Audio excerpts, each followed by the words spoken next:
Well, the Taste of Johnson City is right around the corner. It features wonderful different menu items from different restaurants, and one of those is Wellington's, and we're so excited because we have Chef Heather Ricker here with us today in the kitchen. It's good to have you. It's good to be here. I like being here. I don't see my daytime family as much as I used to, and I like being here. We roll out the red carpet when you come in, that is for sure. And today, I'll wear my ball gown the next time.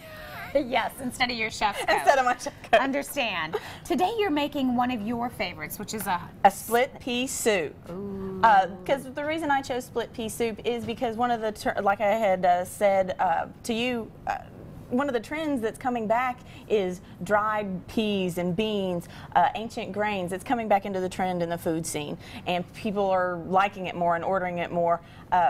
Other things are going out of style, like bacon. Somebody told me bacon was going out of style. Stop. I know. It's never. Bacon never goes not out in the of South style. anyway. Not in the South. But that's one of the things that I wanted to do. And split pea soup is kind of an old favorite. You either love it or you hate it, because peas have a very strong flavor to them.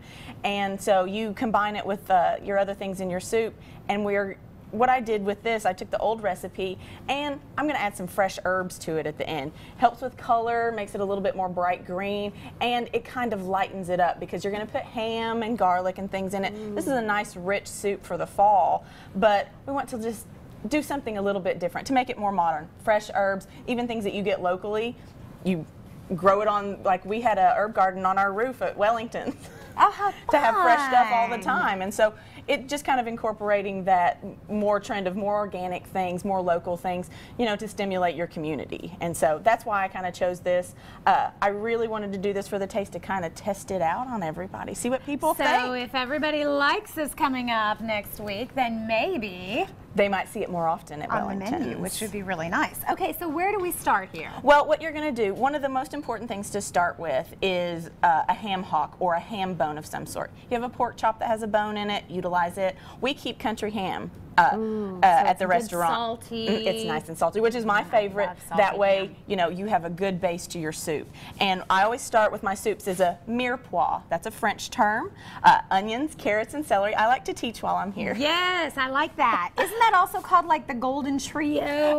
The Trinity, things like that. That's what you always start your soups and sauces with. Okay. And it gives a good flavor because onions are aromatic, and it's all about flavor with those things. Because first we're going to start out with our bones from our country ham, and we're going to put this in here. Turn that back on. I didn't want it to get too hot. And you're going to sear those just to kind of get some of the fat to come out.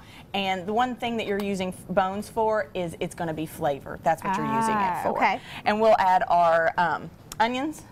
Now, is this something in the end that you're going to puree? Yes, Okay. yes, ma'am. Yes, because after all of everything gets cooked down and the peas get cooked down, it's something that needs to be. You can put it in your blender, or you can do half and half. You can take some of it out and still leave the chunky pieces in there, and then have some of it pureed, and that's for flavor.